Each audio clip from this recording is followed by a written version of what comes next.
My most enjoyable pride campaign. ndagira ngo mve amagambo dutangiranye mbere yuko ngira n'ijambo rindi mvuga umve witonze. Do you know what has been my most waba uzi igikorwa ndi kwamamaza cyane muri iyi minsi ni satani ubwo ari kwivugira kampeyini ndimo cyane kandi nejeje iri kugenda neza ndi kunezezwa nayo ni satani yivugira. Ni iyihe? Ni kampeyini yo kwamamaza ubutinge, niyo kampeyini ndi gukora nanjye nkumva ndishimye cyane iri kugenda uko nabipanze ni satani yivugira. none se nicyo ukesha intsinzi yawe aho ugeze umaze ibihe binini satani uyoboye umeze neza nyine akora akazi ke nk'uko agashaka ubikesha iki? rega ibisekuru byose ni bimwe. ikintu mbatamo cya mbere ni ugushumuramo abantu irari n'ubwibone muri bo ubundi bagakora ibyo nshaka baba bari mu bushake bwanjye icyo gihe. bundi nta kintu kimwe naremye ariko mfata ibintu byaremwe n'Imana nkabiyobora byose bikajya mu bushake bwanjye. mbega afata ibyaremwe n'Imana akagerageza kubituyobesha kugira ngo dukore ibyo ashaka kandi ibintu Imana yari yarabiremye ngo bikore mu bushake bwayo.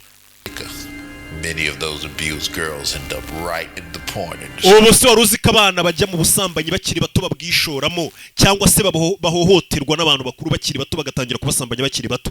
Aribo bana bakura bakishora none mu busambanyi bw'indengakamere ari nabo bakina ziriya filime z'ubusambanyi mwita porno cyane. This is undeniably true. Uku ni ukuri mwese mutari buze kubasha guhakana. Iyi ni interview satani ubwe sibyo? Umve hano interview muhora mwibaza ngo ese satani akora ate avuga ate ameza ate imipango ye ni iyihe kuri twe. uyu munsi mbazaniye interview y'umukozi w'Imana Ivan the Evangelist ari kumwe na satani. wumve interview ya satani muhora mwumva abantu bakozi b'Imana bavuga satani yipowe. uyu munsi tugiye kumva satani ubwo avuga umva amagambo. Absolutely true. Ukuntu ukuri muteribuze guhakana kandi kwanya ko twese twari dukwiye kumenya. uyu munsi dufite video twizaniye. This is interview. Iyi televiziyo satani yagiranye na Ivan the Evangelist. Credit them down below in the description. Katururi. Now let's watch this. Reka tuyirebe turi kumwe kugeza irangiye. Iyi video tugiye kurebana urayisanga ku gasobanurefilms.com. narababwiye ngo gasobanurefilms.com ace ibintu by'ubwenge gusa sibyo? Si ku gasobanurefilms.com gusa. Kuri YouTube channel yacu Rock Entertainment video muraza kuyisanga sibyo? Twatagiye react to it. Wow. Wono umunyamakuru ubaza we dutangiranye yicaranye na satani muri studio. Lucifer satani in the flesh. mu mubiri ndakwiboneye none. How many journalists would kill? Uza abanyamakuru bifuzaga you probably do kuba bakorana nawe interview bwa mbere mwicaranye none ninjye ugutsindiye. First I want to say thank you to. Reka mbanze ngushimire kuba wemeye kuduha interview satani. Very. Kuko ndabizi. Very busy person. uri umugabo ukunze kubuhuze cyane. Yego. I usually like to Jubondi nzi gukora ibintu byanjye nihishe ntiteje abantu ntaboneka. Akunze gukora ibintu by'abantu atabiteje batamubona agakora bucece ibikorwa akaba ari byo bivuga. ariko n'ubundi ubwo ndi muri campaign yo kwamamaza ibikorwa byanjye nta kibazo nta mpamvu yatuma tutavugana. Uni satani. Okay. First, let's talk about your reign. Reka tubanze tuganire kubw'ubuyobozi bwawe cyangwa se nk'icyo twakwita ubwami bwa satani. Satani nawe afite ubwami bwe afite n'abayoboke be. Umaze igihe kinini uyoboye ubwami bwawe. Ese intsinzi no kwamamara kwawe satani ubikesha iki? Ku buryo abantu batuye isi bose imyaka ibihumbi n'ibihumbi shira satani akibagusha akiturimo ibyo bintu ngo bikesha iki satani? N'umunyamakuru. Oh, that's easy. Ibyo biroroshye. Every generation is the buriya ibisekuru byose bimeze kimwe. So their lust and ego. Icyo nkora ngiye ibisekuru byose yaba ari twebwe cyangwa batubanjirije n'ababanjirije bababanjirije n'abasekuruza bacu icyo mbashoramo ni irari ubwibone. Ndetse nkagerageza no kubaha ubusambanyi sibyo? Ubutunzi no kwamamara buri muntu wese yakwifuza. Umvishe ingingo satani yifashisha ngo cyane cyane ni uri kuzivugira hano ati abantu bashyiramo ubwibone nkabashoramo irari nkagerageza no kuborohereza bakabona ubusambanyi biboroheye sibyo? ubundi nkabaha kwamamara nkabaha n'amafaranga n'ubutunzi bw'isi. Akenshi ndabayobye iyo nabatayemo ibyo bintu. Do as thou wilt has been my campaign. No gastroga yanjye uyu munsi ndi kugendero yanditse no ku mupira naje nambaye muri interview ni satani yanditseho ngo gikora icyo wifuza gikora icyo ushaka. Abana muri iyi minsi usigaye ubona umuntu wese nta kindi kintu posting ngo gikora icyo ushaka gikingenzi nuko wishimye. Satani niyo siroga ye ya mbere agendera ati kora icyo wifuza icyo ushaka ntihagire ukubuza amahoro yawe. Niyo siroga ya satani cyane. Slogan from the start. Iyo niyo siroga yanjye nakoreshaga guhera mu ntangiriro z'ibihe Satani waba yumva yabarabura akababwira ngo mukora ibyo mushaka kugira ngo mwumve ko mbega mufite amahoro mwishimye, kumbe ngo ibyo mukora kenshi ntabwo biba ari byiza. Rero platform ya campaign yanjye ntabwo yigeze ihinduka guhera mu ntangiriro. Abantu ikintu cya mbere mbashukisha no kubabwira ngo bakore icyo bashaka. Buri gisekuru cyose ibyo bintu bitatu nibyo nkoresha. Irari reka nkubwire ibintu bitatu nkoresha iyo ndi kuyobya abantu: irari ry'umubiri, irari ry'amaso, ndetse n'umuntu kumva afite ishema ry'ubuzima yaribonye muri ubu buzima, yumva ko ubuzima yabufashe, ukumva ibyisura bifite. Mbere yuko mwese mugira icyo muvuga muri kuri bino video, celestial being of brilliance, he wouldn't be descending in a multitude like this. Satani ntabwo yapfa kumanuka mu mbaga nyamwinshi gutya. Let's remember that this is twese twibuke ko iyi video tugiye kureba nigaragaza Satani wa nyawe yasubiza gute, yavuga gute. Niyo mpamvu twamwizaniye. I've often contemplated where Satan. Niyo mpamvu mbibutsa ko muguye gukora nanone subscribe kuri YouTube channel yacu, ndetse mukajya muri comment mukajya mutubwira ikintu kindi twababwiraho, sibyo? Ku tuntu tw'ubwenge nk'utu. Of you who are skeptical about his appearance. Nanone abakomeje kubangamirwa n'iyi sura ya Satani ndaza kugerageza kuyihindura, nabari kutuganirira, ndaza kuyikuraho shire hindi. The video. Dukomezanye n'umunyamakuru na Satani. Okay. None se umunyamakuru, iyo uvuze irari ry'umubiri ushatse gusobanura iki? Satani yatubwiye ko akoresha ibintu bitatu atuyobye. Irari ry'umubiri ushatse kuvuga iki gushora mu bantu? Agira nawe ariko kumva mvuga iki? Ntibigaragara.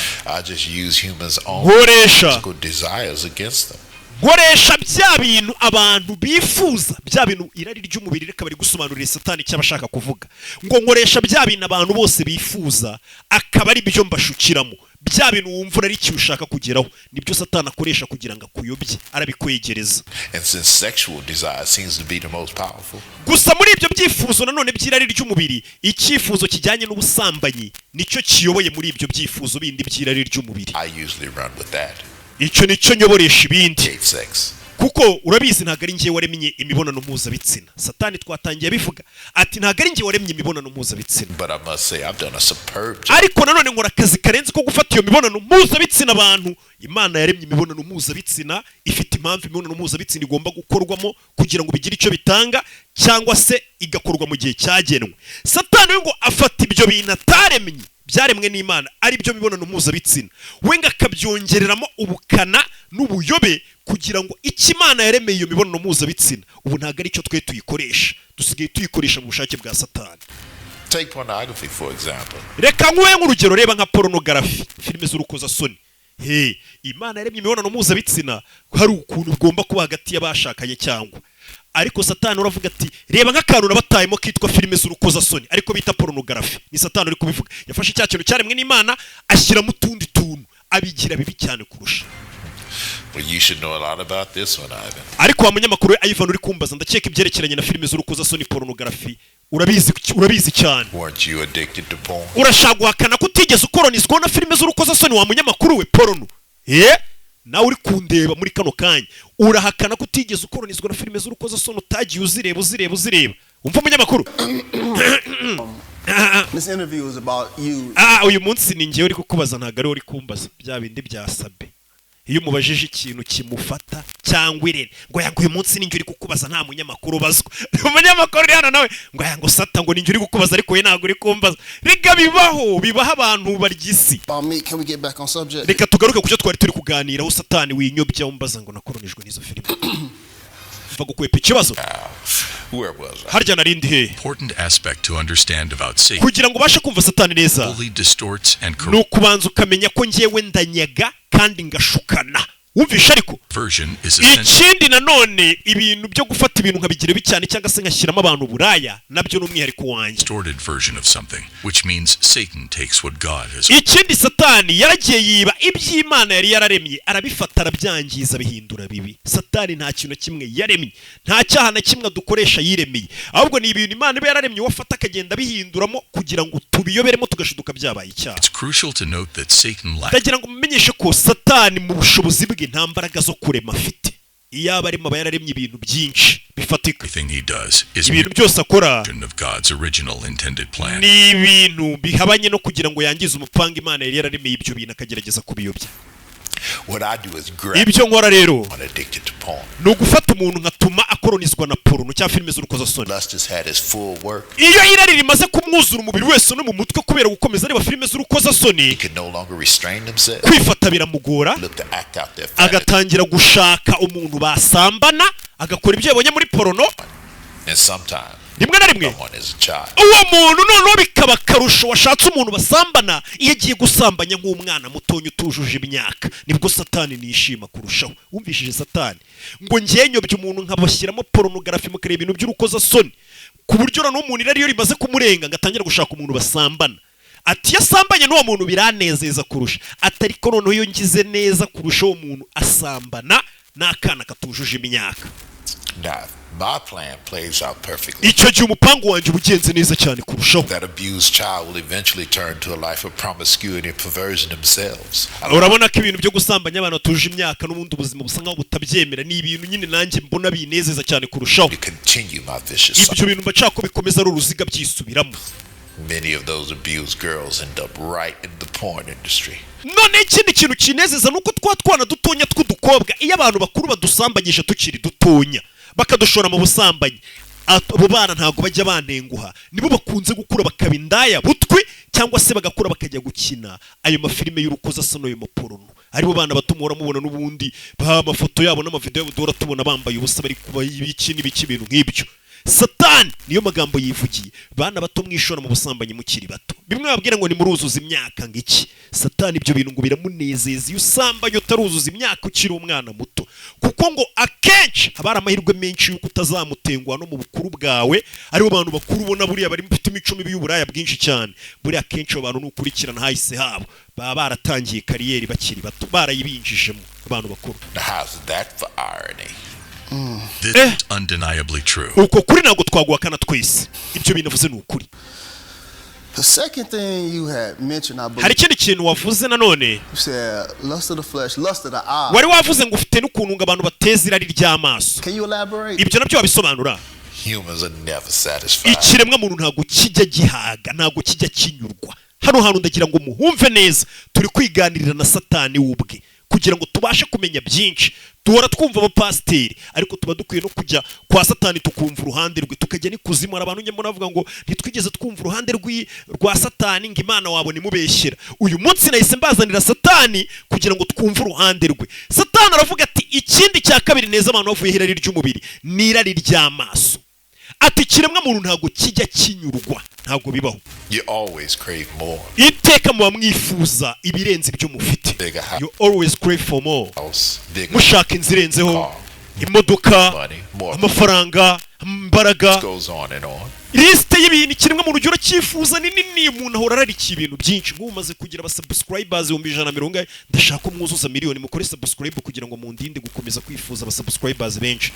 I just take their natural ambitious desire. Icyo mfata rero ni ibyo byifuzo, niyo kamere y'ikiremwa muntu yo kurarikira ibintu. None iyo kamere yo kurarikira ibintu kahita nyigira mbi kurushaho. Tuvuge nimba wifuzaga imodoka wayirarikiye cyane, Satani we araguteza ngo iyo modoka uyibone mu buryo bubi. Ariyo mpamvu usanga abana bari kujya gusambana ngo babone amamodoka, abahungu muri namwe ibyo mwifuza mukiba mukariganya kugira ngo mugere ku kintu mwifuza. Satani wakoresha ryarari ryanyu ryo kutanyurwa no kumva mushaka kugera kuri byinshi no kutanyurwa na gato, akayita bihindura bibi cyane and use it against them for their own destruction. Ibyo noneho rero iyo abantu mbonye bafite umururumba no gushaka kurarikira ibintu byinshi cyane, ndabikoresha kugira ngo ikiremwa muntu bwacyo kize gusanga kirimbuye n'irari ryacyo cyangwa se kurarikira ibintu byinshi. My plan is to allow them to never be content. Imipangu yanjye ni ugutumwa ikiremwa muntu kitazigera kinyurwa. Biranezeza iyo mbona abantu batanyurwa, biri mu bintu binezeza Satani. Humans are so easily tricked into jealousy. None ikindi kintu cyoroshye cyane,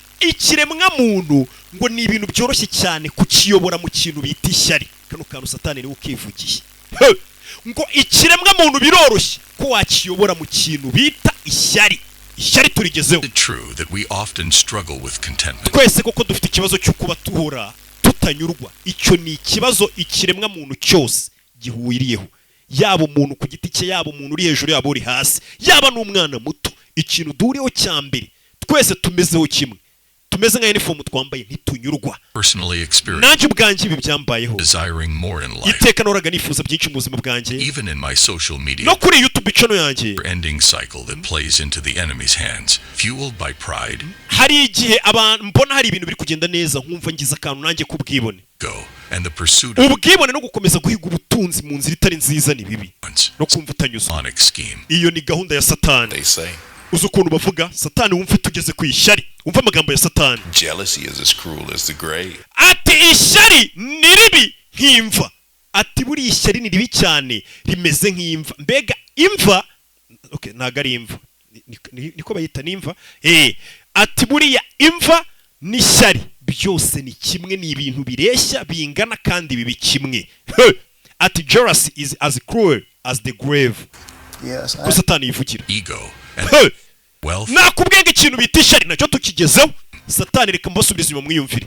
Uzi ukuntu baca umugani niko Satani avuze. Jealousy is as cruel as the grave. Ati ishyari neza neza ni ribi cyane nk'imva. Yes, I have heard that before. Ya ibyo bintu koko umugani nigeze nkumvaho mu munyamakuru. Thing you had mentioned. Hari ikindi cya gatatu wari wavuze. I believe pride of life. Ngo gutuma umuntu yumva nyine afite ubwibone bw'ubuzima asigaye yirya. Does this fit into your campaign plan? Ibyo byo bihuriye na campaign yawe ukora Satani we. Humans are always on a quest for knowledge. Erega ikiremwa muntu iteka gihora cyifuza kugira ubumenyi. Umva amagambo ibyo bintu nabyo nibyo twese dora twifuza kumenya ibirenzeho, twifuza ubumenyi. Hari n'abari kurica no kuko hari amakuru mujya muhakura cyangwa hari ubundi bumenyi muhakura urahavuge n'ahandi, twese dora twifuza ubumenyi.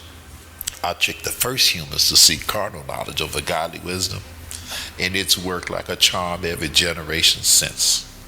With more knowledge comes more pride. Ati abantu benshi bagiye batangira gusa nk'abifuza kugira ubwenge bwinshi bagakomeza bahiga iby'ubwenge bw'isi. Ati kandi nanone ikindi nakubwira uko ikiremwa muntu kimenya ibintu byinshi cyangwa se cyitwa ngo ni umunyabwenge, ubwenge buzana n'ubwibone. Iyo uri ahantu wumva ko abantu ngo barusha ibintu urumva nyine kurenze wamaze kumenya byinshi ngo bizanana n'ubwibone. Satani uri kutubwira.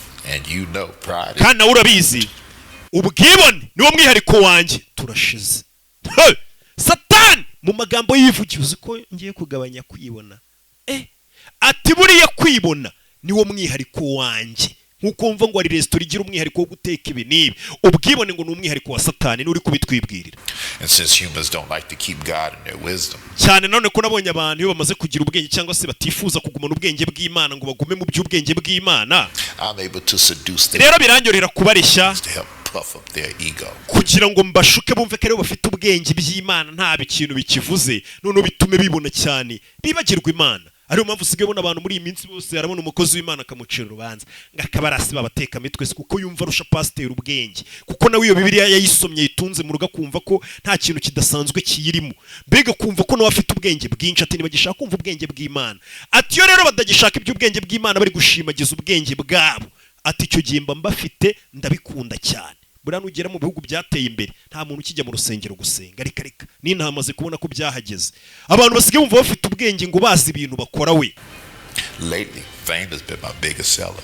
Ariko nanone mu minsi ishize agakantu mukumve ati mu minsi ishize ikintu bita ubwamamare cyangwa se kwamamara cyangwa se hit nabyo maze iminsi mbicuruza bikagenda neza, mbega biri kumukorera Satani. Ati ikintu bita kwamamara nacyo ndi kugikoresha neza cyane. Ariko se ninde udakunda attention, ninde udakunda umuntu umwitaho cyangwa se umuntu umureba akavuga turiya muntu ararenze. Nta kiremwa muntu kibaho kitifuza kuba cyicaye kikumva kirenze mugenzi wacyo uri hafi aho, mbega ku buryo umuntu mwegeranye uvuga ati uyu ndamurenze ngendazwe ngenda naramamaye bano ndabarenze. Ego. Yeah. Lately, fame has been my biggest seller. Komeza aho twari tugeze.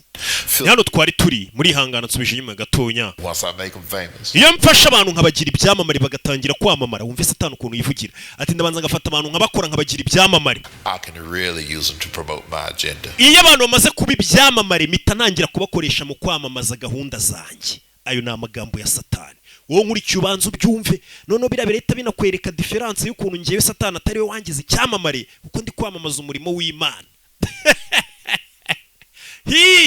Ariko nanone twirinde tutagwa mu mutego ngo nabibwira ko bahagaze. Satani ngaragufata kugira icyamamare ubundi wamara kuba icyamamare ugatangira kwamamaza gahunda ze. With their help, bifashijwemo n'ubwo bwamamare bwabo.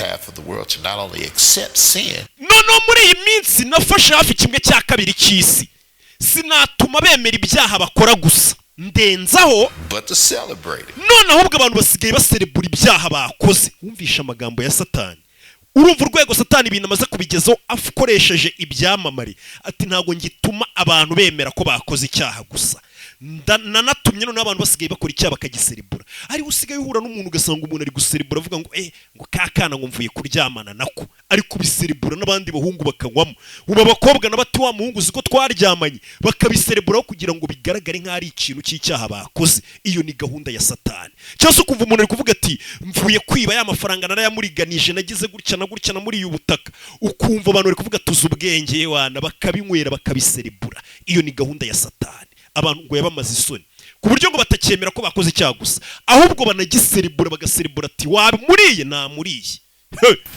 Hano hanze bireze nsigaye mbona urubyiruko rwose rusigaye rwigamba ibyaha, hari n'abigamba ibiyobyabwenge banywowe. You know what has been my most enjoyable uzi ikintu maze iminsi none unezezwa nacyo kurusha ibindi? campaign to date?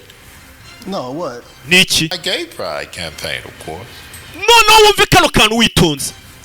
Do you know what is ariko none uzi ikindi kintu kiri kunezeza muri iyi minsi? Ndagira ngo wumve ikintu kiri kunezeza Satani.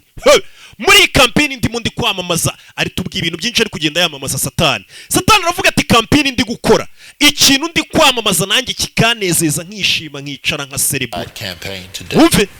No, what? Niki? My gay pride campaign, of course. Ni campaign y'ubutinganyi mwana, ntago wabibona? Uwo ni Satani ubwe yivugira. Not only do I get the chance to promote your own self-destruction, none nta nubwo kwamamaza ubutinganyi kwanjye nubwo ari byo bizabirimburira. Wumve, to use God's logo. mu butinganyi ikintu kinezezamo nuko mbukoresha namamarishije logo y'Imana. Wumva amagambo ya Satani. The rainbow to do it. Nifashisha rainbow kugira ngo namamaze ubutinganyi. Nyagasani, umvisha amagambo ya Satani we yivugira ngo ikintu kiri kunezeza nuko ndi kwamamaza ubutinganyi, noneho mukabyumva neza kurushaho. None ubwo butinganyi nanabwamamaza, nkabwamamaza nifashishije logo y'Imana. Logo y'Imana ni mubyita umukororombya. N'umukororombya, buri umukororombya ni ikimenyetso cy'Imana. Reka tunasubira inyuma biri mu ntangiriro, ndakeka umurongo wa 19 n'ibiki simbyibuka, muraza kumfasha abibuke umurongo neza, ariko ni mu ntangiriro. Imana ubwo yamaraga kurimbura isi ikoresheje amazi, umwuzure ukamara abantu bose bari batuye isi, abari barokokiye mu nkuge, Imana bamaze kuvamo nayo yarababaye, ibona ibintu yakoze yumva birayibabajemo. Aribwo Imana yavuze ati ntago nzongera kurimbura isi nkoresheje amazi. Imana icyo gihe nibwo yise ibakubitaho ikimenyetso cy'umukororombya. Kira kimenyetso rero ni cyo logo y'Imana, ngo niba ikimenyetso cy'ibyiringiro nyine kiturimo magatima ko nyuma y'ibibazo zongera kaza icyizere cy'ubuzima bwiza, kandi ko Imana itazongera kuturimburisha amazi nako itazongera no kurimbura isi. Ibyo byose bikubiye muri iyo logo y'Imana yitwa umukororombya. Satani ngo ikintu kimunezeza nuko ari kwamamaza ubutinganyi yifashishije logo y'Imana ari yo umukororombya. Uzarebe idarapo ry'abatinganyi cyangwa se ibyo bari gupostinga, usanga ni idarapo ririmo umukororombya. Enemy plans are so obvious. Ibyo uyu mwanzi wacu ari gupanga biragaragara, It's hard to ariko understand biragoye kubyumva. falling for them every time. Kuki buri gihe ibyo Satani akora tuba tubibona, ariko tugakomeza tugwa muri uwo mutego, What his strategies are. Ese strategy akoresha ni izihe? Really deceive Ku ourselves. buryo natwe ubwacu twishuka, His traps. tugasanga twiyafatuye mu mitego ye. Love is love, right? Ikintu cy'abatinganyi ubundi nyine ikintu nakoresheje kugira ngo bikunde, muba mwishuka ikiremwa muntu muvuga ngo urukundo se si urukundo, ngo urukundo ni urukundo wana, ngo wakunda umuhungu wakunda umukobwa muhuje ibitsina, ngo urukundo ni urukundo.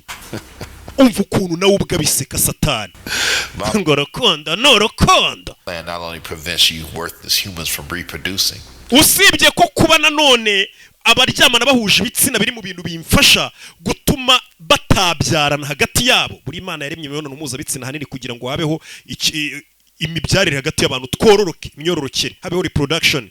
Ati none ibyo urumva Satani we iyazanye ikintu cyo kuvuga ati imibonano mpuzabitsina none yikorwe abantu nibororoke. Satani nyine bari kuvuguruza bya bindi twatangiye tubwira, bivuguruza iby'Imana yari yarateganyirije ibyo bintu, biramunezeza. it distorts the gender roles and allow me to bring all types of chaos and confusion upon your people. None abantu batangiye kwishora mu butinganyi ari benshi, na society ikabyemera n'abantu bose bakabishyigikira. Abantu ikiremwa muntu bakomeje kugicanga mu mutwe kikabaho kimeze nacyo nk'ikitazi ibyo gikora, mbega abantu bakavangirwa bagashiduka bari gukora ibyo bintu babyemera batazi impamvu babyemera. Ibyo bintu biranezeza no baba bameze nk'aho batazi aho bava naho bajya Pathetic societies. muri iyi society yanyu y'ubugoryi murimo. It's been so successful. I've got sha uwo mupango rwose w'ubutinganyi wabaye successful cyane Satani ari kuri kumva ukuntu kamuryoye akantu k'ubutinganyi and convince their women. And women convince their men. And some convince they are no gender at all. hati mfite abagabo bagiye bahinduka abagore bagiye bahinduka abagabo abantu no batakimenya n'igitsina cyabo bavutse bafite kubera ibyo bintu hati ibyo byose biraneze mbona abagabo ku bagabo abagore ku bagore bari gutingana ibyo bintu birankorera cyane.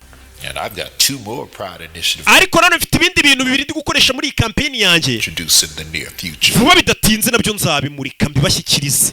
uri kumva ariko Satani nimba yarazanye ubutinganye yatubwiye ibintu byose ari gukoresha gusha abantu atadufitiye n'ibindi bintu bibiri vuba bidatinze agiye kudutamo agiye cyangwa se twavuga ngo agiye kuronshinga agashyira hanze nabyo bizakomeza kutugusha bigira isimbi kurusha mbi cyane kurushaho.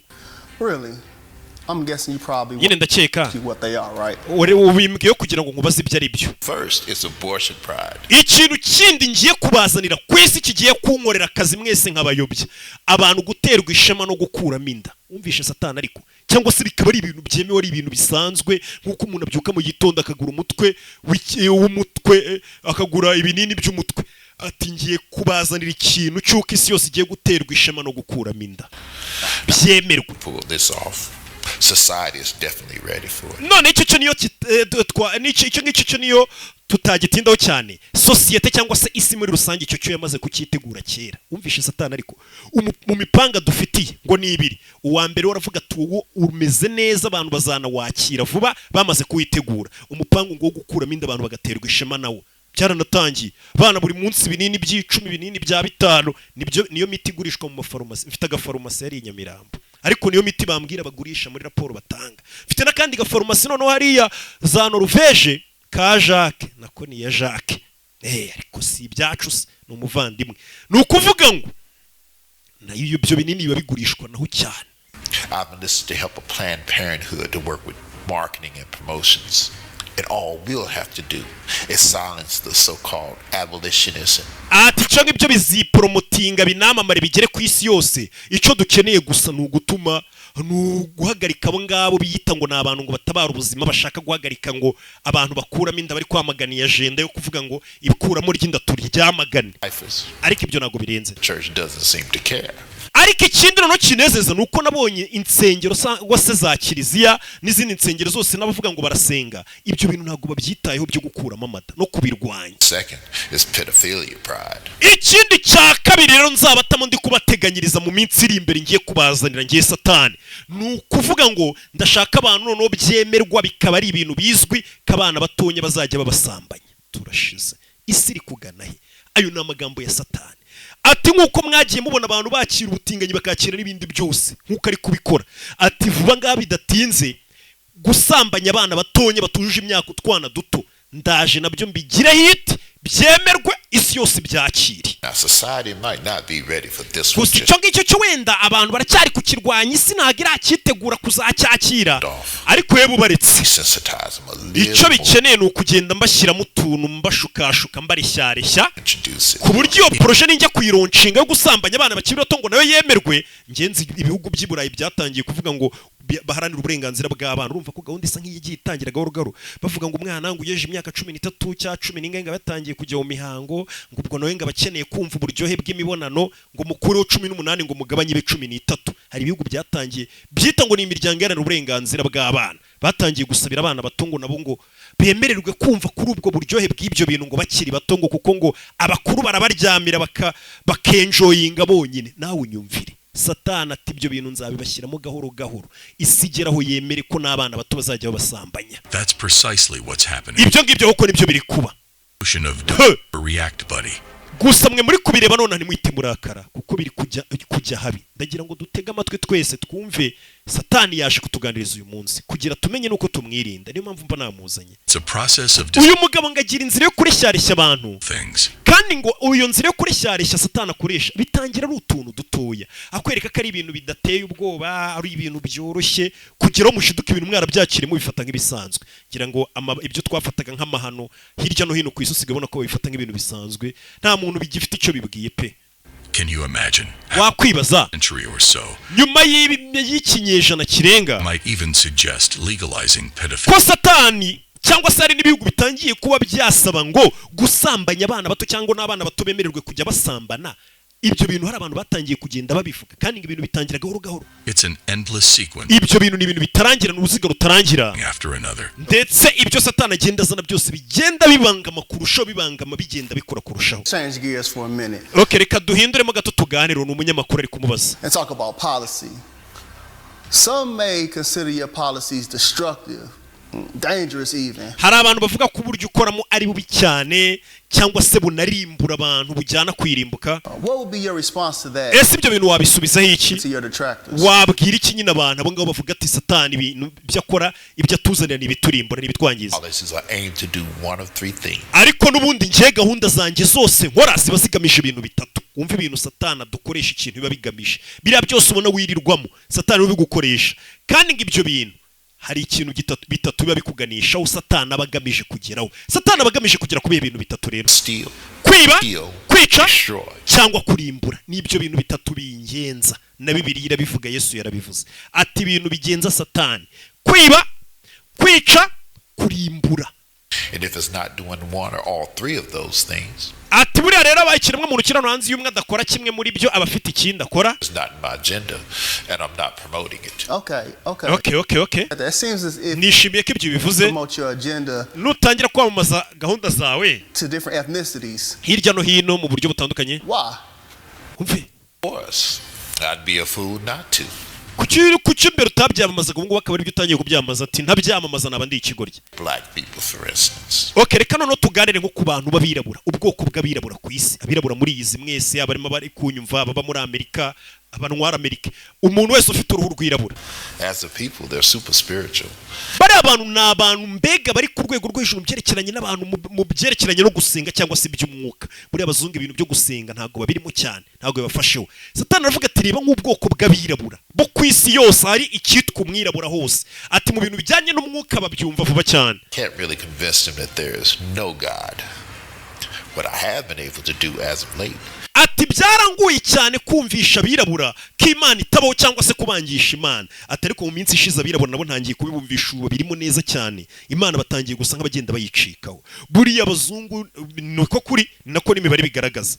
Nubwo bagira ibikorwa byiza wenda, ariko nanone buriya bo ibintu byo kwemera Imana babihakanye kera. Satani akavuga ati abirabura nibo bantu bari baranambye ku Mana, ariko ubu ngubu ntangiye kugenda mbagarura ku murongo.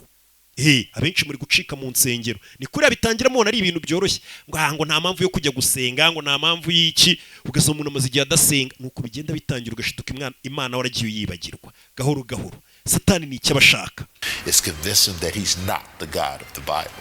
Basi na babandi basenga nkagerageza kubumvisha ko iriya Mana basenga idakwiye kuba ari yindi yo muri Bibiliya cyangwa se yo muri batari yo Mana ya nyayo. I've been real successful at promoting ibyo bintu maze igihe mbigero ngenda rwose mbibeshya abirabura babyumva n'abayisilamu na community z'abayisilamu nkagerageza kubabeshya nkabangisha Imana. I'm so happy you mentioned black people. Nishimiye kuvuze ku bwoko bw'abirabura. It seems as if we've been at the very top of your agenda for quite some time. Bisa nkaho abirabura wari umaze igihe waratubariye uvuga ngo ugomba kutwinjirira, noneho ubimaranye igihe kutwangisha Imana ubwoko bw'abirabura. A few reasons. Hari impamvu nkeya zituma abirabura nshaka kubangisha Imana cyane, aribo nshaka kwibandaho. Black people help me reach the masses. Now, as you know, I was over music in heaven. Ndagira ngo wumve amagambo ati impamvu abirabura mbakeneye no muri iyi minsi batangiye gusa nk'abankorera akazi, atabirabura bamfasha kugera ku mbaga nyamwinshi ngiye ntahita nigezaho ubwanjye.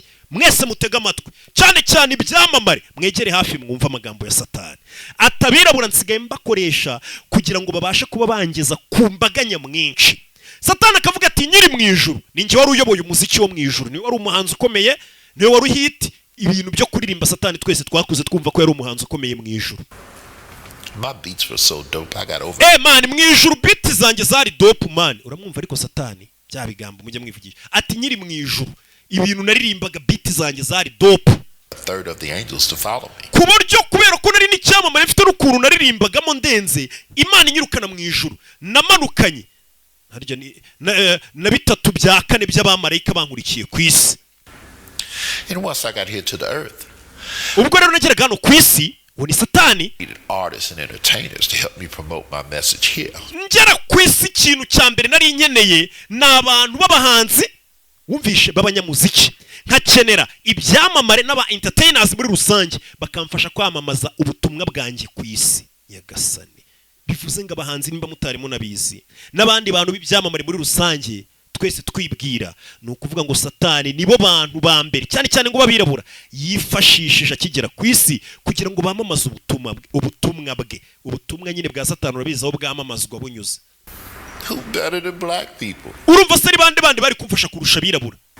Black people possess all the natural rhythm. Abirabura ni ibintu bibari mu maraso ku bintu byerekeranye, bafite ritme nziza cyane y'umuziki ndetse n'ubushobozi mu muziki wabo burahirenze, buri hejuru cyane. Buriya nureba ku bintu bijyanye n'umuziki ku isi yose abirabura nibo bari hejuru, nibo bagiye bakoramo n'ibitangaza biri hejuru. Bisa nk'aho ari impano Imana yatwihereye yo kwamamara cyangwa se gukora umuziki mwiza cyane. Satani akavuga ati rero abirabura ikindi kintu nari mbakeneyeho ni ugufata kwa kwamamara kwabo n'umuziki wabo nkabihindura bakankorera umurimo wo kwamamaza ubutumwa bwanjye na gahunda zanjye.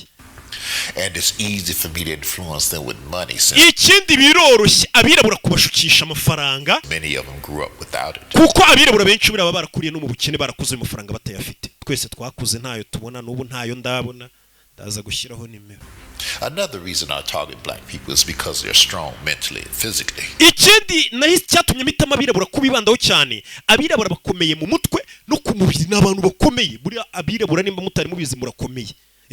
Mufite umubiri ukomeye, ntago umeze nk'uwa bavandimwe bacu uruhu rugwera. Black men would ever find their identity in Christ? Ibaze none abirabura iyo baza kwisanga bakisanga bari muri Kristo bahagazemo neza bashikamye, I'd be in trouble. Nari kwisanga mu bibazo bikomeye cyane. Umvisha amagambo ariko ikintu Satani avuga ati kwisanga mu bibazo kwanjye ni ukubona abantu bashikamye muri Yesu Kristo, bintera ubwoba.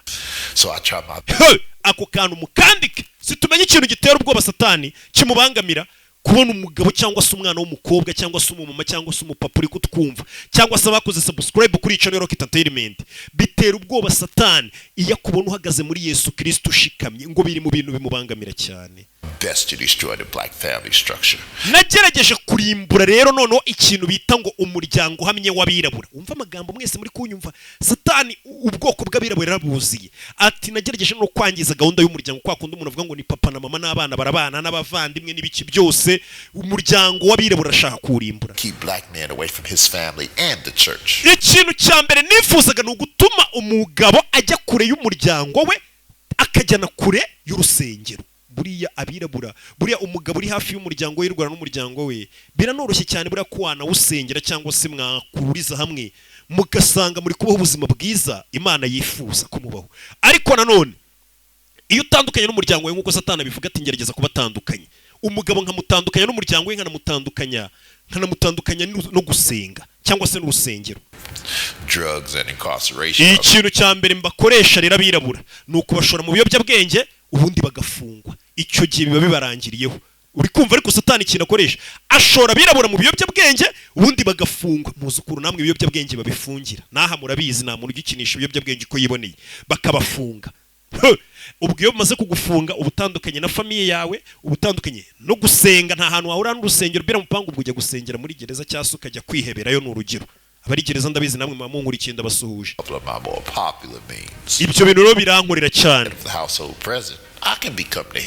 Iyo rero umugabo atari mu rugo rwe, urwo rugo ngiye nka Satani akenshi nkunze kuza nkaruyobora. Umvisha amagambo mwabagabo mwe, icyo kintu mugishyire mu matwi, mwirinde ibintu bishobora kuba byatuma mujya kure y'urugo rwanyu mufungwa cyangwa se mukajya kure y'Imana. Kuko ngo urugo iyo uruvuye muri umugabo wari uruyoboye, uri umutwe w'urugo, ngo Satani araza urugo akaruyobora. Ati none abantu basize muri uru rugo nk'umugabo, urabizi urugo rutarimo umupapa cyane cyane bisaba umugore imbaraga nyinshi. Buriya nubona umugore urera abana wenyine akabagira abantu babazima bakavamo abantu b'abagabo bazima, uwo mugore ubundi abakwiye nk'umudari bajya bamugenera umudari, aba yaritanze cyane kuko igitsure cy'umupapa buriya ngo kiba gikenewe. Satani akavuga ati ari urwo rugo rutakirimo umugabo, ndaza abana bo muri urwo rugo nibo mperaho nkabanza nkabagira amabandi. Abana nyine urumva abigenga bikora ibyo bashaka, mama wenda yagiye guhiga uwo mugati nawe ntahari. So you mean to tell no shaka kumbwira kandi kuko uzareba utwo twana dukunze kuba tubandi, that your policy shaka kumbwira ko muri gahunda zawe black people Racist. ko wazanye ibintu byo kuvangura mumbabarire ati muri gahunda zawe no kuvuga ngo ufitemo n'akantu kivangura ko kuvangura abantu nimba waribanze kubirabura cyane bivuze ngo nawe uri umurasisite uri umuntu uvangura amoko satani we satani akavuga ngo njyewe mvangura amoko satani ubwe hano hantu muhiteho ndabizi iki gihugu turimo hari n'abantu bakigira ibyo bintu by'amoko satani akivugira ngo njyewe mba umuntu uvangura ku bintu by'amoko wo kuvuga abirabura n'abazungu araseka. This has got to be the best law I've ever come up with. Iryo niryo tegeko risekeje nigeze mvumbura nkaza ngashyira mu bantu nkababeshya. I can't believe that humans still believe there are different races. Na n'ubu biranungura iyo mbona ikiremwa muntu cyumva ko nyine ngo gitandukaniye ku moko. Ibyo bintu ntabwo ari byo. Satani wumvishe ko ari wazanye ibyo bintu. Ngo bintu mu bintu bimunezeza. Iyo abona abantu bicara bakavuga ngo baratandukanye, ngo batandukaniye ku moko, ngo batandukaniye ku ruhu, ngo uyu ni umuzungu n'umwirabura, ngo abantu satani wababona umuntu ku muntu mwese abafata kimwe nkuko n'Imana idufata kimwe, niyo agiye kutugusha tugusha kimwe, ariko mwe muracyari mu moko muri ngo uyu ngo ararenze, ngo uyu ngo iki, ngo uyu ngo iki. Oya, satani ntagavanga. Urumva ko satani abarusha ubwenge. But to answer your question, gusa igisubizo iki kibazo cyawe ni yego. It's been my policy. Ibyo byahoze ari gahunda yanjye kuba natandukanya abantu, niyo gahunda ngira mu moko, nkababwira ngo mwe muraha ni ibintu nishimira cyane, kwereka abantu ko atari umuntu umwe batandukaniye mu moko, ni ibintu byanjye. All my strategies, this skin color thing has worked the best. Muri strategy zanjye baranagiye nkora zo gutandukanya abantu mu byerekeranye n'amoko, gutandukanya amoko ashingiye ku ruhu, nibyo biri mu bintu byankoreye cyane kurushaho. Wigiye ubona birabura ku bazungu, babandi bitwa ngo ab'umuhondo, ibyo bintu ngo byaramukoreye satani gutandukanya abantu, ariko we ngarabizi ku mutima nanabyemeye kikiremwa muntu ari undi ntawe uruta undi. Definitely want to keep white people and black people separated. None ikindi kintu nifuza kugira ni ugutuma birabura n'abazungu bagomba kuguma bahanganye, ntibazigere na rimwe bavuga rumwe. As long as I can keep black people bitter and white. Ikindi nshaka muri uko gutandukana kwabo ni ugutuma birabura bakomeza kurakarira abazungu, bagahorana imijinya n'uburakari bashaririye. People offended. Abazungu nabo bagakomeza baraho bumva ko babangamiwe n'abirabura babatura umujinya, ko ari mbega bahemukirwa. Urumva abo bantu ntabwo bazigera bahuza na rimwe. Good. Kandi ibyo bintu bizagenda neza. Will never forgive. Icyo cy'abirabura ntabwo bazigera babarira. Ni nkomeza kubakoresha. My question is, ikibazo cyanjye rero ni if any does your administration play in this black on black crime epidemic? Ibintu byaha birabura komeje gukora hirya no hino, so bifite mu ruhe ruhari. Well, as great as my administration, nyine urebye ubuyobozi bwanjye ukuntu bukoramo, all the credit for this. Ibyo byose ntago navuga ngo ninjye ubikora gusa. Tremendously. Abirabura nabo ubwabo barabyitwifashirizamo ibyaha bakora tutigeze dushyiramo imbaraga nyinshi cyane. So many of their babies. Cyane nk'iyo babyara abana benshi cyane. To bring death to their communities. Bituma nanone tuzana urupfu kuri community yabo.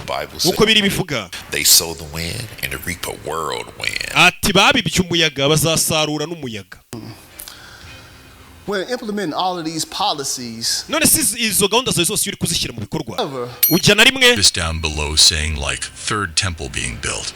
Funny, we've made a video about it. Face any resistance or pushback, and if so, from who? One group in particular. Resistance or pushback. Ese hari abantu nanone bajya bakunaniza bakagusubiza inyuma ku buryo izo gahunda zawe zitinda, cyangwa se ibyo wifuza ntubigereho nk'uko ubishaka satani we. Umubaza. Hari group y'abantu igingora. Buri gahunda yose nshatse gushyira mu bikorwa yo kuyobya ikiremwa muntu, abo bantu baraza bakagerageza kundwanya. Iyo bitaba abo bantu, so what group is that? Iyo group ikurwanya ni ihe satani we, ituma ibikorwa byawe bisa nk'ibidindira bikagenda rimwe na rimwe binasubira inyuma. Born again Jesus followers. Bariya baginga bitwa ngo bavutse bwa kabiri muri Yesu Kristo, niryo gurupe iginaniza. Umvishe satani kano kantu mukandika ahantu ngo satani abantu bamugora bamubangamira batuma gahunda ze zisubira inyuma, ngo na abantu bitwa ngo babaginga ni kana batutse babangamye mbega, ngo bitwa ngo bavutse bwa kabiri muri Yesu Kristo. Abo bantu ngiyo bishyize hamwe, cyangwa se ngo abo bantu bari gukora cyane ngo babangamira satani cyane. They're a real thorn in my side. Bari abantu kabisa ni nk'ihwa mu kirenge cyanjye, baba bari kumbangamira pe, abitwa ko bavutse bwa kabiri muri Yesu Kristo. Every generation they come together and try to dismantle one of my signature policies. Buri kisekuru kije barimo abo baginga bavutse bwa kabiri bashaka kwangiza gahunda zanjye. Jemba naragerageje kumvisha kimwe cya kabiri cy'isi ko Yesu Kristo atabayeho tanabaho. Abandi nanone b'ikindi gice cy'isi nkabumvisha ko Yesu Kristo nubwo yabayeho atari umuntu nyine uko bamukeka atari ko yarari mbega atari umwana w'Imana atari intungane. Ariko abo baginga bitwa ngo bavutse bwa kabiri kubibumvisha no kubangisha Yesu Kristo birangora. Bose buri munsi bashaka kuzenguruka bagenda babwira abantu Yesu Kristo bavuga ijambo ry'Imana. Bakwirakwiza ubutumwa bwa Yesu Kristo. Ibyo bintu birambabaza. Satani yazengurutse isi arayibwira ngo kimwe cya kabiri Yesu ntiyari intungane, Yesu si n'umwana w'Imana. Ajya ahandi arabwira ngo uwo muntu nta nubwo yigeze abaho n'ibihuha. Ariko ngo abantu bavutse bwa kabiri muri Yesu Kristo ngo bafite ishyaka ryo kuzenguruka isi yose n'ahantu hose bageze bavuga ubwiza bwa Yesu Kristo n'ibikorwa bye by'indashyikirwa, abo bantu ngo bakomeje kubangamira umugambi wa Satani. Some of them believe he's coming to unseat me in this generation. No, hari n'abaginga birirwa bigisha ngo ngiki gisekuru kiri uyu munsi wa none no generation ngo Yesu Kristo ngazagaruka nkure ku ntebe y'ubwami bw'isi. Wumve crazy, huh? Urumva atari ubusazi bari kumemukira. Kankubwira. These are really messing with my legacy. Ibyo bigoryi byitwa ngo byavutse bwa kabiri muri Yesu Kristo biri gukinira ku bigwi byanjye. Bivuze ngo Satani abantu yanga tinya bamubangamiye n'abantu bavutse bwa kabiri muri Yesu Kristo. Ari nabyo birivuga ati abamwizera bakabatizwa. Kubatizwa no kuvuga bwa kabiri bazabona ubwami buhoraho. Nimba uzi kutarabatizwa utaramwakira nk'umwami uri mu bushake bwa Satani ubwo uri gukora imirimo ye. Ariko abavutse bwa kabiri cyase n'abavutse bwa kabiri mukagwa cyase n'abafite gahunda yo guhinduka mukaba mwavuka bwa kabiri, ndagira ngo guhera uyu munsi wa none aya mahirwe ntaze kubacika. Iyi video nimuyirebe nk'uko musanzwe muri wa filime za Rocky cyane ibindi mbabwira ngo birangiriraho cyangwa bifate nkaho turi kwinezeza. Iki ni ikibazo gikomeye cyane turi kwiyumvira Satani ubwo abivuga. Ibi bintu bigira ikintu bisigaye bahinduriye. None Lucifer we kumuhamagara Lucifer niryo zina rye. Lucifer ni izina ryiza cyane nuko ryiswe n'umuntu, ariko ngo ni izina yitiwe no mu ijuru. Ni izina ryiza cyane Lucifer. You feel when us idiots say that Jesus possibly could be coming back in this generation to unseat you. Ubyumva gute iyo twebwe abantu wita ibigoryi turi kuvuga ngo Yesu Kristo azagaruka vuba cyane agukure ku ntebe y'ubuyobozi ndetse anagushyire hasi cyane? Ubyumva ute? Ibyo bintu mumaze imyaka ibinyejana n'ibinyejana mubivuga rega ko Yesu azagaruka vuba. I just use it as motivation to get as much of my agenda pushed through. Ariko nabyo hari igihe rimwe na rimwe mbyifashisha mbikoresha muri gahunda yanjye. Nkabikoresha nshuka abantu mbayobya mbere y'ukagaruka. Njyewe nkavuga ni Yesu azajya kugaruka narakoze ibintu byanjye neza. Mva amagambo. Satani ati yumvishe ngo Yesu ngazagaruka vuba biramumutiva bituma akora cyane abantu akatuyobya vuba akanivugira ngo Yesu azajya kugaruka. Naramaze kuyobya benshi. Reka ibigwi byanjye birivugira. Nayobeje benshi. About 150,000 people die each day. Umva imibare Satani abayifite niyo mpamvu ngubwira ngo ikintu bita imibare mu cyitondere. Ati abantu basaga 150 buri munsi barapfa.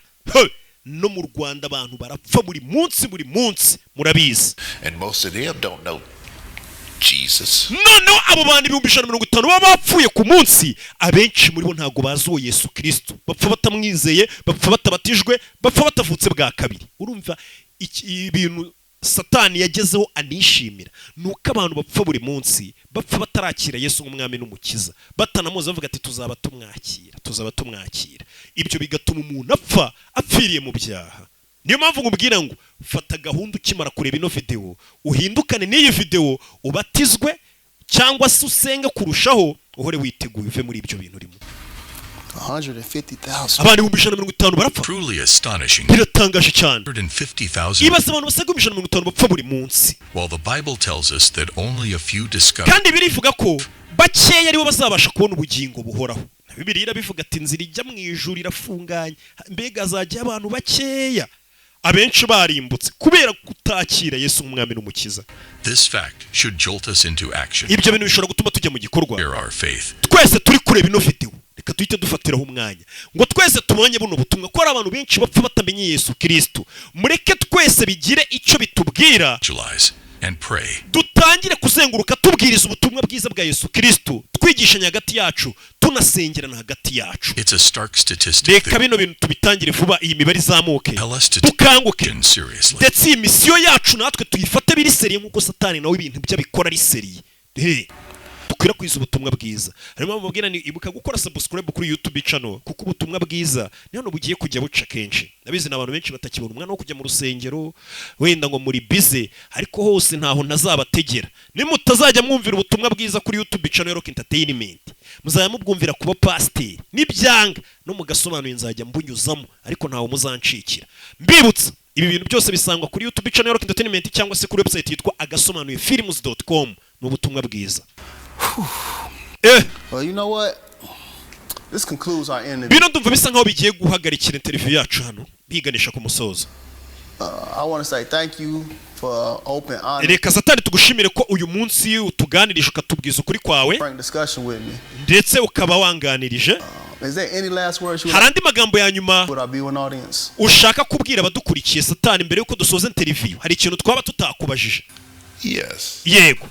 I'd like to take this ndashaka gufata kano kanya give a special thank you to two groups of people. Ndashaka gufata kano kanya ngo nshimire groupe ebyiri zitandukanye z'abantu bo kuri iyi si. Umve Satani banagiye gushimira mbere yuko asoza interview. Hari abantu birashaka gushimira. First, I want to say thank you to all my followers. Mbere na mbere kamanze nshimira abo ngabo bayoboke banje mwanyobotse. Uwo ni Satani arabashimira mukora akazi keza kuri we. You are the hands and feet of my administration. Ni mwebwe biganza n'ibirenge by'ubuyobozi bwanjye ntabafite ntaho nakwigeza. Do nothing without you. Nta kintu nakora n'abafite bayoboke banje. Nyagasani mwe mwirirwa mu byaha nimwe ari kubwira nimwe bayoboke be. Utagira ngo nabantu bagiye gura nayo bakamubwira ngo tugiye gukubira abayoboke. Mwe mukora ibihabanye n'Imana. Mwebwe bahora babwira ibintu mukabivunira ibiti mu matwi. Nimwe Satani ari kubwira ubutumwa bwanyu ngira ngo bwabagezeho. Arabashimiye ko mukora umurimo mwiza ukuba mwaramuyobotse. Keep up the good works. Mukomeze rata mukora ku kazi keza kubwo busambanyi kubwo buyobe kubwo businzi kubwo bujura n'umururumba no kwiyandarika byose mukomerezaho. Satani arabashimira cyane ababikora. And second, abakabiri say thank you to the divided church. Abandi bantu bakabiri nshaka gushimira n'itorero ryacitsemo ibice. Umva amagambo ya Satani. Amatorero yacitsemo ibice kuva kera kugeza na n'uyu munsi aho usigaye wumva abantu bari kurwana. Ni ujye wumva za nsengero za hano dusengeramo aho nsengera murahazi narababwiye kumva ngo babishwanemo ngo bagiye no kuregana mu nkiko ngo baserereye umwe ajyana abayo kundajyana abandi. Satani nibyo avuga ati ndashimira abandi bantu bakabiri bakomeje kumfasha mu kazi.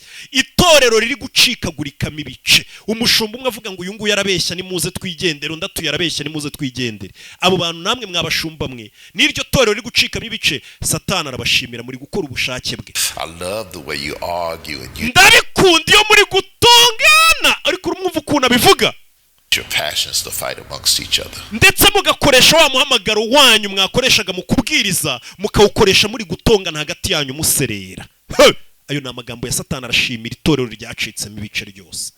Keep up the good work. Namwe mukomeze munkorera ku kazi keza. Amatorero acikamo ibice turayazi buri munsi. Murabazi abashumba basubiranamo bitana imbeba basebyanya bagira gute turabazi no mu nkiko nayo hose. Namwe muri gukora umurimo Satani abashakamo mukomerezo arabashimira ngende gutanga ubutumwa bwa Satani. There's really no rush to tell people about Jesus. Rega n'ubundi bashumba cyangwa se namwe munkurikiye nta mpamvu mani yatuma mwihutira gutangaza ubutumwa bwa Yesu Kristo ngo mubyirukemo cyane mu byihutisho ya mubigende mu gake. All have plenty of time. Muracyafite igihe. Umvisha amagambo ya Satani ariko ngo nta mpamvu yo kwihutira gutangaza ubutumwa bwiza ngo buvuga Yesu Kristo. Niki kibirukansa ko mufite igihe kinini muzaba mubivuga muzaba nejo muzabivuga. Nuko Satani dushuka twese akatwereka ko tugifite igihe ukavuga ati nzaba mbatizwa wana n'umwaka utahurari cyangwa ngiye no gukora ubukwe cyaryari ugasanga upfiriye mu byaha. Abandi bari gutongana baserera batandukana ati nzaba nihana ubwoko iri torero nongere ndibwirize nyuma noneho ku murongo. Satani nibyo ashaka ko mutinda gutangaza ubutumwa bwiza kugira ngo mupfire mu byaha. Ariyo mpamvu mbwira ati uyu munsi nababwiye ngo muhindukane n'uyu munsi n'iyi video. Interview with Lucifer. Iyi interview na Rusoferi rero mubonye yari yo kubakangura amaso. Bible advises. Uko biri tugira inama. We must not be ignorant of Satan's devices. Ntago tugomba kuba injiji zikoreshwa na Satani cyangwa tugendera umurongo wa Satani nkaho tudafite ubwenge. Devil is passionately planning. Satani yapanze ibintu bye neza. We need to actively oppose him. Niyo mpamvu gahunda za Satani dukwiye kuzirwanya. Standing against his tactics. Tugomba guhangana na tekinike zose akoresha n'utumanyeri twose azana tugahangana natwo. aim to divide our family, ndetse cyane cyane gahunda afite zo gutandukanya imiryango yacu, bring lust and addiction into our lives, akazana irari n'ibitukoroniza mu buzima bwacu. Abantu bakoronijwe n'ubusinzi n'ibiyobyabwenge, bakoronijwe n'ubusambanyi, irari n'ibindi byinshi, ati ibyo byose tukabigendera kure. The power of God is real, imbaraga z'Imana ni izanyazo, given authority over the enemy's plans. kuko Imana ivuga ko ngo yaduhaye imbaraga ziri hejuru y'imipango ya Satani. Buriya birazwi ko twahawe ngo imbaraga ngo zo gukandagira ngo inzoka na sikoropiyo. Ni Satani bavuga ko dufite imbaraga tugumye mu mwami tugashikama. Imitego yose n'imipango yose ya Satani yose buriya twabasha kuyihagarika, twayirwaye. Imana uyu munsi iri guhamagara, mwese muhaguruke nk'abasirikare b'Imana murwanye Satani uyu munsi. Satani tumubwira ati ntabwo uzigera urwanya itorero ryacu, ntabwo uzigera urwanya umuryango wacu ngo utsinde, sibyo? Imana bamugisha, ndabakunda cyane ya Rocky. Mwibuke gukora subscribe, ndetse abandi iyi video muraza kuyisanga gasohotse.com n'izindi filime nyinshi, aho wishyura 7,000 byonyine ku kwezi. Ukajya ureba Gasobanuye. Uburyo bwo kwishyura buro hasi muri description na nimero ya watubarizaho ubufasha, cyangwa se wakwishyuraho na code wakwishyuraho. Ciao ciao, Imana bamugisha. Nimba hari ikindi wifuza ko twazavugaho wakitubwira ubutaha tukazakiganiraho. Reka mwese nsoze mbabwira ngo Imana bamugisha, kandi nizere ko byibura no mwanya mfashe hari ikintu buhindure mu buzima bwayo. Nimba ubona hari ikintu kiri buze guhinduka, andika muri comment ati Rocky, ubu butumwa utanze ntago bupfuye ubusa. Wowe urebye